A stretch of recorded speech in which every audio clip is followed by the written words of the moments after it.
Okay, here we go. I got my my touring bike up on the lift. Okay, I guess I should have been videoing all along, but I wasn't.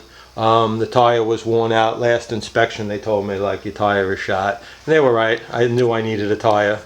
Unfortunately, I had forgotten about it, and that's why you need the inspections.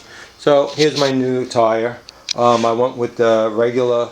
I went from the regular Dunlop that went with the Harley. Since my tire, I changed the front tire. The front tire on the bike is from a 2010, which is 18-inch wheel. It gives it that nicer, sleek look, but it also has a different design tire. So I matched the tire up. I got the American Elite, which was a very similar tire. So this is it right here. We're going to balance it now. We just mounted it. I just mounted it up, so now I'm going to balance it, and then I guess we'll take it from there. Okay. And I guess it's not rocket science.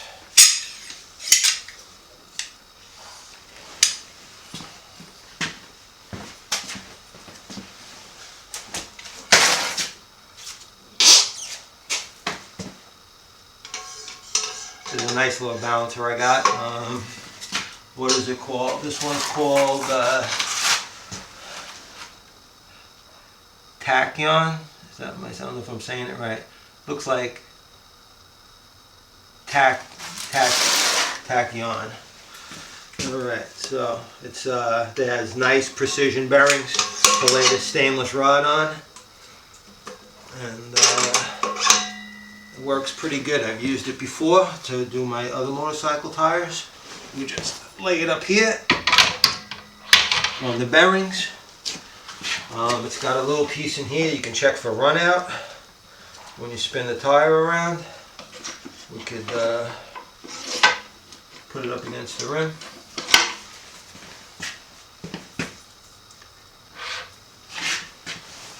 And since we have it there, let's do it. Let's see what kind of run out we got on our tire.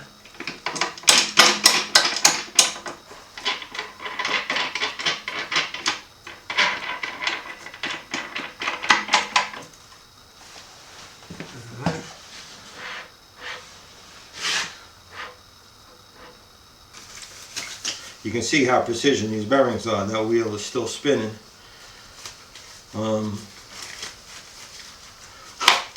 Good mechanic friend of mine told me, he says the rear wheel on a motorcycle doesn't need to be balanced.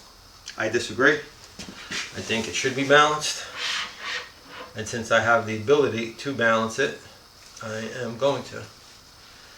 And we'll see where it's at. See what happens. See if we got any heavy spots. There's the weights that are already existing on it.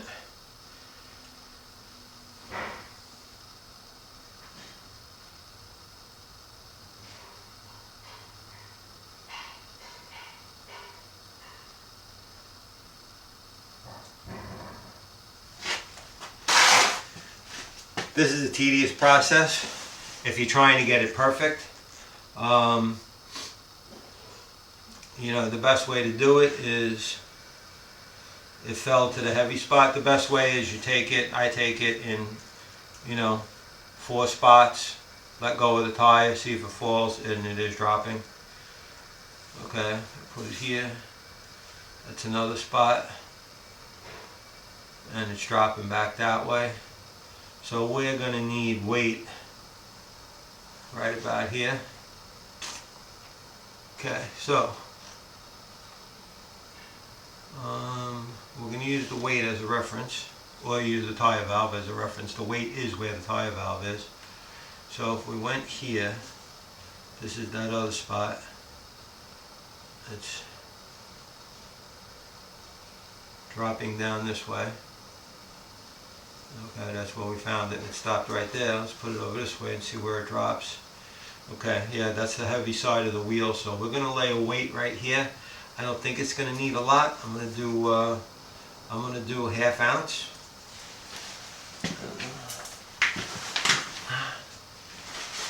In the interest of balancing, I'm going to lay it on this side.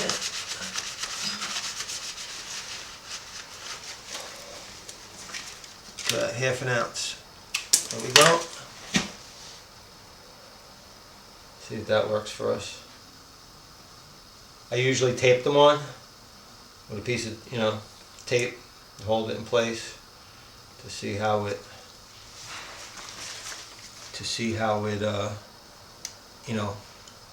works without having to permanently mount them, and or worse, take it off. So let's mount these right here where I think they're going to need to be. Let's see what that does. Okay. Alright, there's one spot. We were here before. That's another spot. Try this one. And it wants to drop a little bit. That side's still a little bit heavier, but much slower. Okay, let's do that. I could probably go another ½ ounce, but if you try and get it perfect, you could be here a long time. This is, I'm going to say, pretty damn good. I could try one more ½ ounce and see where that gets me.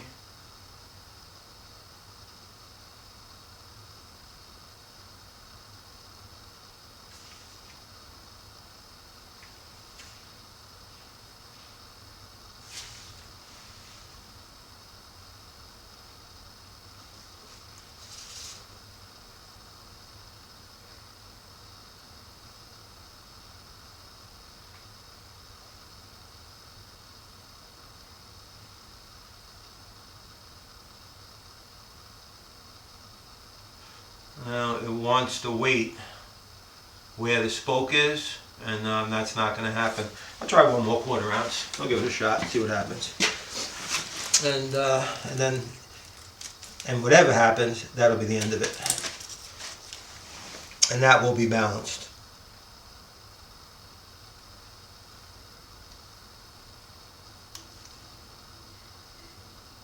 Sometimes I would definitely put a little bit more effort into the front wheel, but I think this one's going to come out just fine.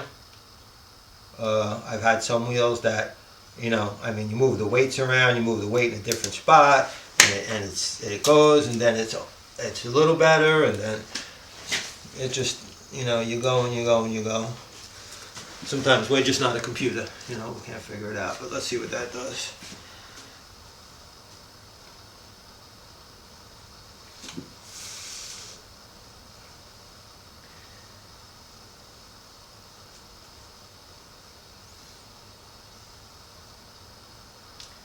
I'm going to say that's it.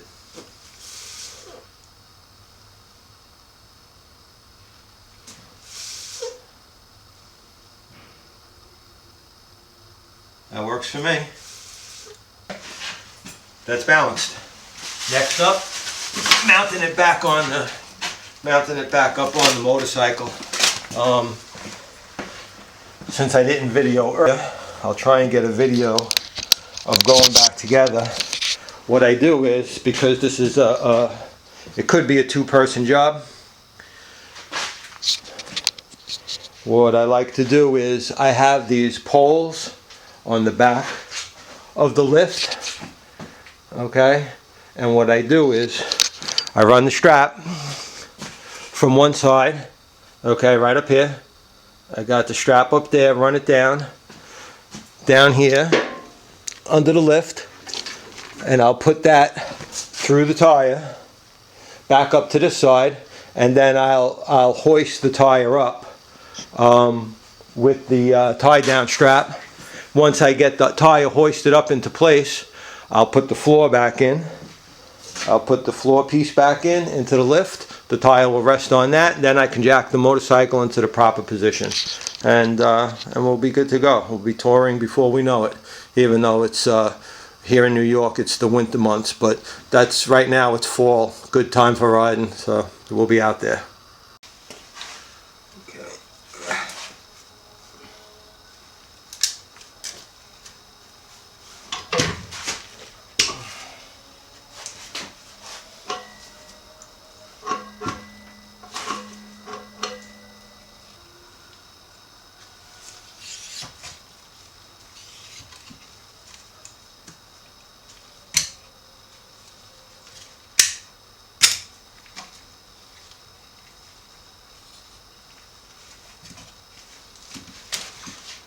into a nice little carry.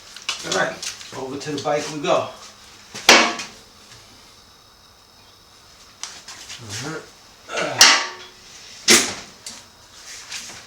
I gotta put a rag on the rim. I don't like although it's soft, this tie down strap.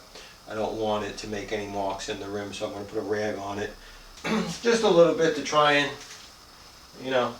protect the wheel. Keep everything as nice as we possibly can. It makes it. Now I'm using a D-ring also on here that helps to lock it in afterwards. So here we go. Bringing the wheel up.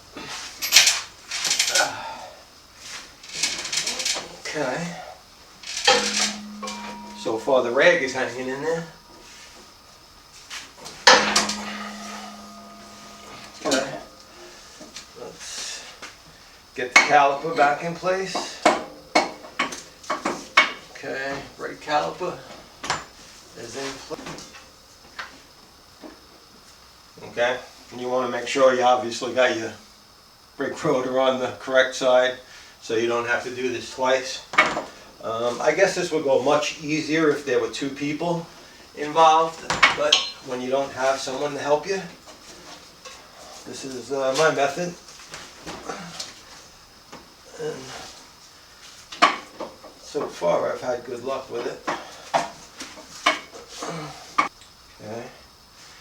A little bit more and we can tie it off and put the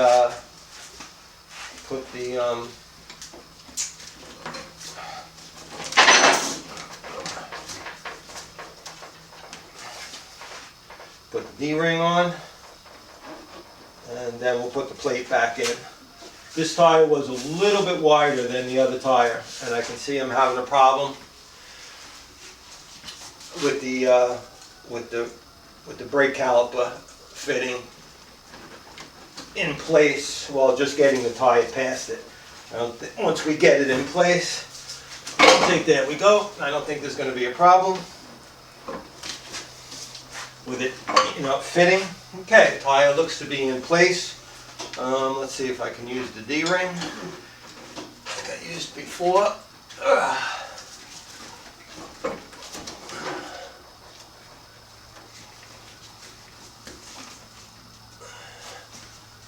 Let's try that. Slip the D-ring through. I mean, you don't need the D-ring. I'm just doing it because I liked it. It felt like it was secure. Once you get it up, the D-ring in place, you just run it right up here, and then when I flip it over, it almost kind of locks it in. I tie it off anyway, but if you go like this, now the D-ring is kind of holding it. I use a marine method of tying off the strap. That's it. Okay. Now we're going to take the floor plate, get that back in.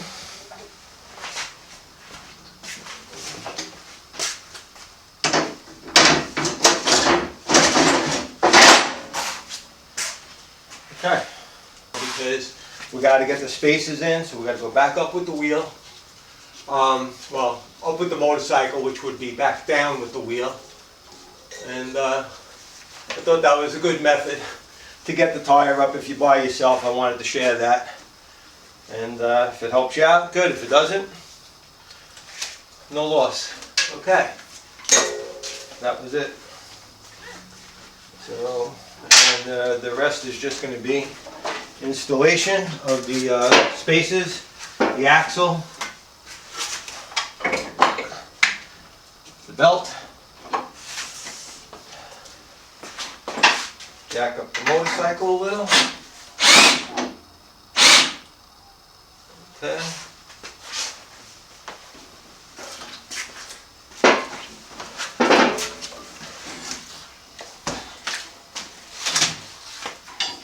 D-ring.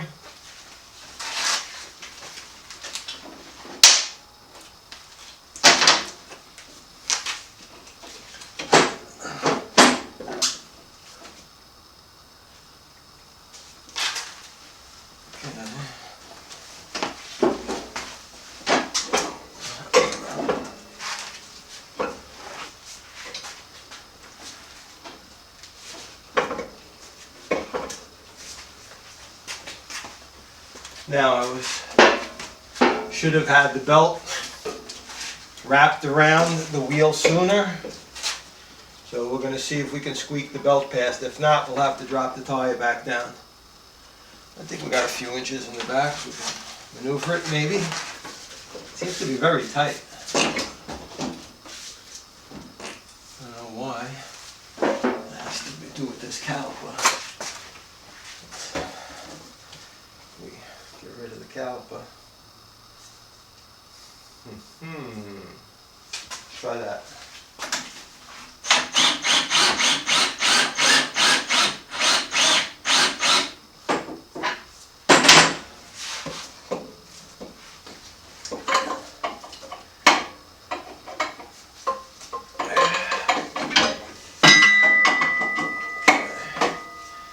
Okay, we'll take the caliper out of the way. We should be able to maneuver the tire over, get the belt in place,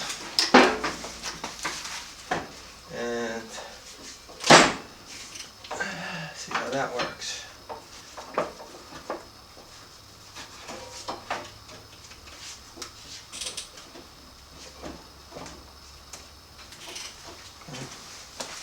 Back up.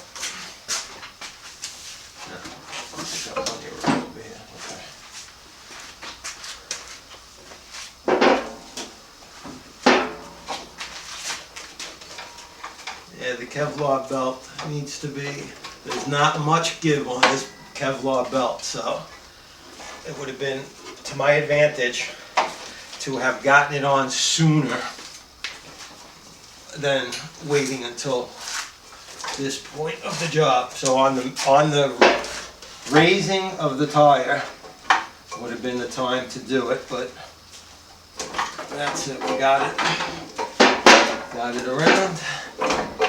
Get it in place. Okay, belt's on. Alright, gotta work on getting the caliper bracket back in. Alright, we'll do that. Oh, wax. Didn't get the wax off the bike, but we cleaned it last. Okay.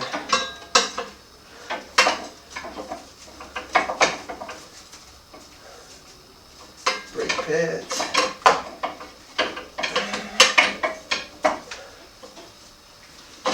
Okay, brake caliper is in place. Okay, we gotta get this, gotta fit the spacer in.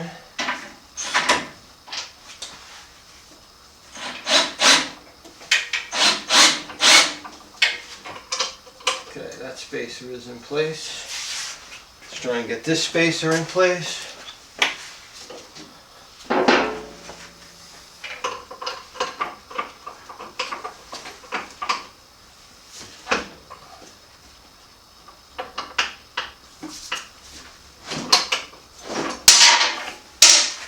That one, try to get this one back in. How is it they fall right out, but when you try and put them back in, no bueno. Okay, that's it. Down.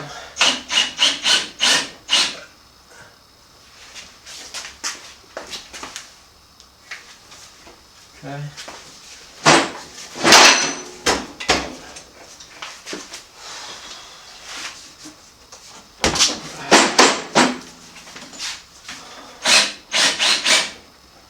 Right, how's that look? That looks pretty darn good. Pretty darn good.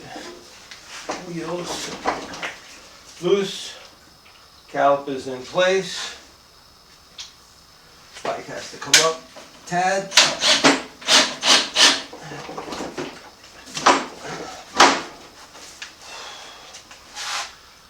Bike has to come up a tad. Let's get the axle in.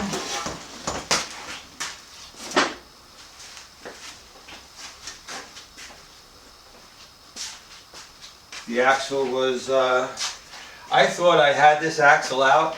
I own this bike since new, and I had to use a little force to get it out. We got a lot of rust on the shaft. So I don't know why anti-seize compound wasn't installed from the factory, and if I had it out I would have done it, so I guess I never had this wheel off. I checked the bearings seem to be in good shape. no binding, no looseness. So for its age, that's pretty good. This is a 2007. It's got 12,000 miles on it roughly. I'm going to clean off whatever little rust is on the shaft with a wire wheel, and we'll apply anti-seize compound.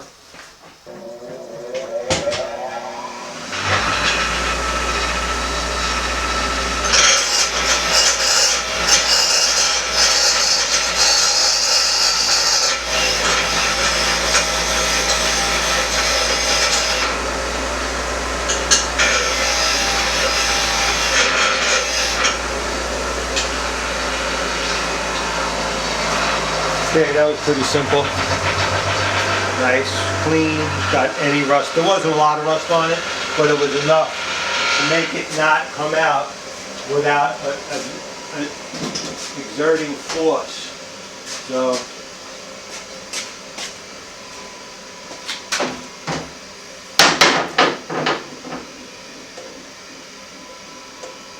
okay, so we're just going to lay some compound on there.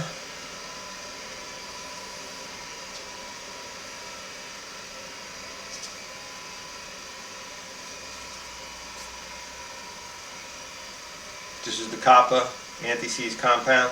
You can use the silver, doesn't matter, just as long as you got, so you can use grease, whatever, just as long as you put something on it. The exhaust had to be dropped down, and the saddlebag support had to be unbolted from the back, then which I noticed it seems kind of loose on the front side, so I'll be tightening that up.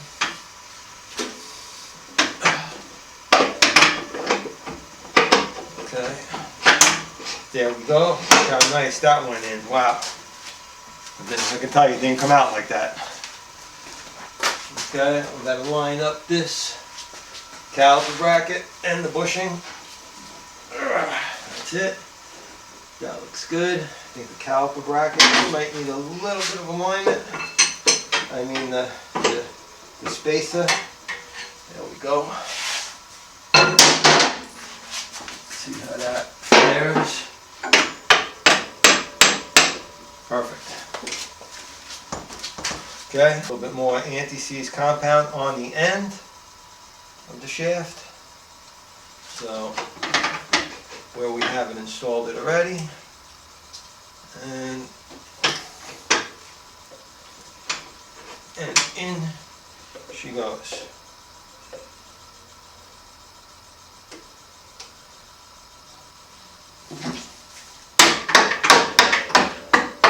Okay, great. Okay, that's through. Okay. I'm going to take the weight off of the wheel. It's free now. Okay, everything's free. Loose. Adjuster. Okay, I also noticed that the adjuster was not lined up on the other side. They have stops where the adjuster goes, where it hits, and then it's eccentric and it moves the wheel into place. It wasn't hitting the stop on the other side, so I was surprised that I did that, but now I realized that it wasn't me. So I'm not going to put, this is a lock nut.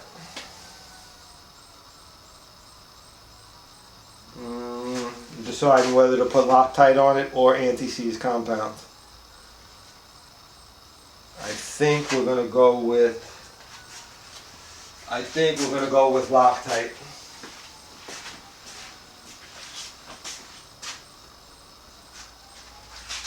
Just some blue thread lock, just to have something on there.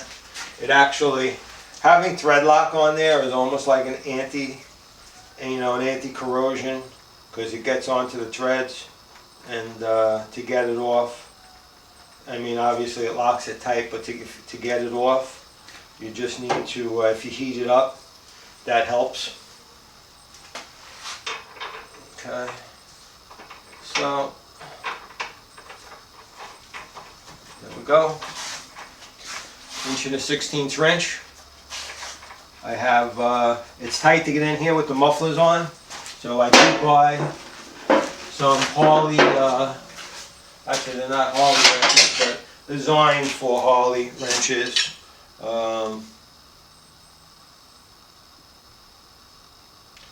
Sham Road Tooling, I like it.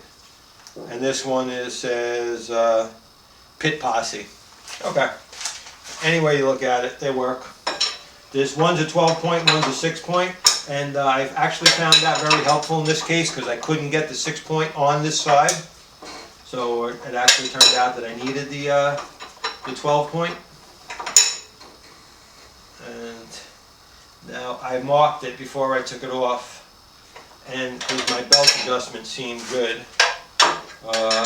So if you put 2 and 2 together, the belt adjustment was good. I'm sure I did that. Maybe I didn't take the wheel off, but I did do the belt adjustment. So if this wasn't lined up properly, guess who's at fault?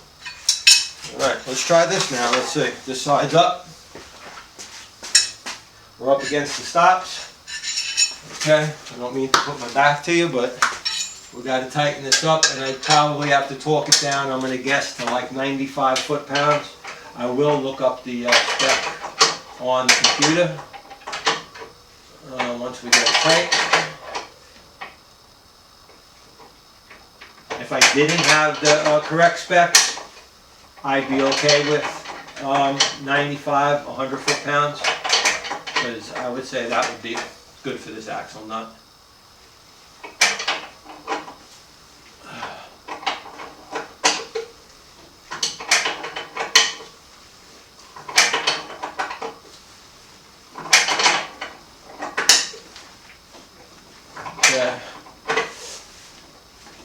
Okay, that's tight and ready to be torqued down. The notches are lined up. The wheel is spinning free.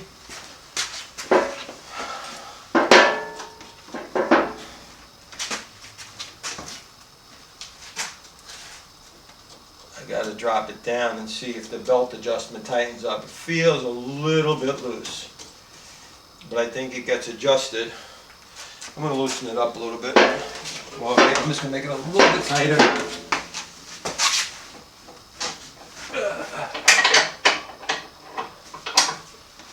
On the belt adjustment. Okay, because I did say that it wasn't back all the way. I mean, it wasn't against the stop, so that means that it was back a little bit further. So I'm going to go a little bit past my adjustment, where it feels a little bit better. I'm a little past the adjustment mark that I made. I'm going to tighten it back up. Okay, that's against the stop. That's against. Okay, now that we have both sides of the eccentric up against the stop, the belt adjusted. I believe I will double check it after I finish the job. It's actually skipping a step, but it feels pretty good to me. It feels like it was when it came off. So I've got the torque wrench. I went and got the specs off the computer. It is 95 to 105 foot-pounds, so we are going to split that. We're going to do 100 foot-pounds on the torque wrench, and we have it set at 100 foot-pounds. So this one is ready to go. So we're going to lay that right on there like that. Okay. The other wrench to hold the other side back. Okay. Tighten it. Okay. All right. There we go.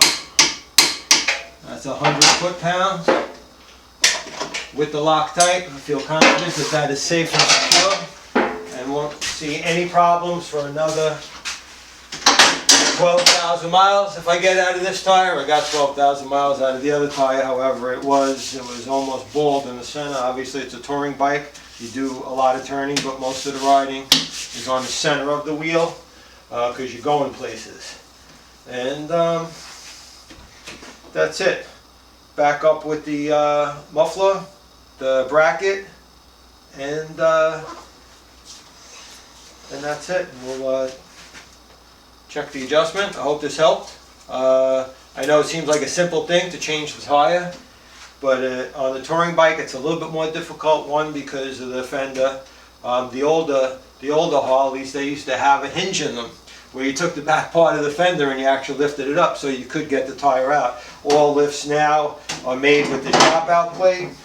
I actually have another plate that goes in here that's got rollers on it so you can put the weight of the motorcycle on it and spin it by hand.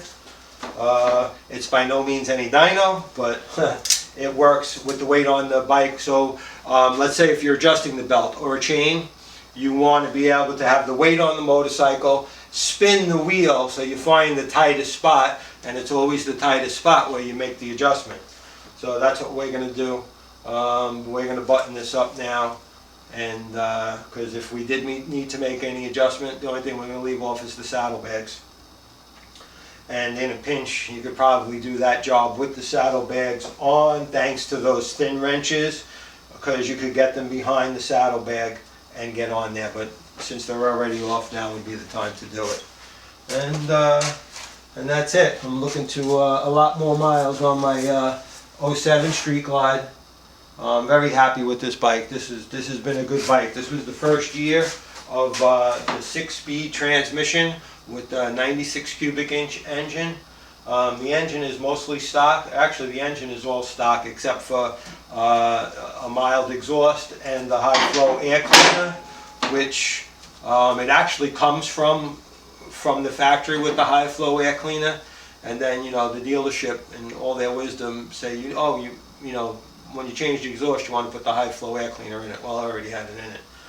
So that was done, and that's the end of this video.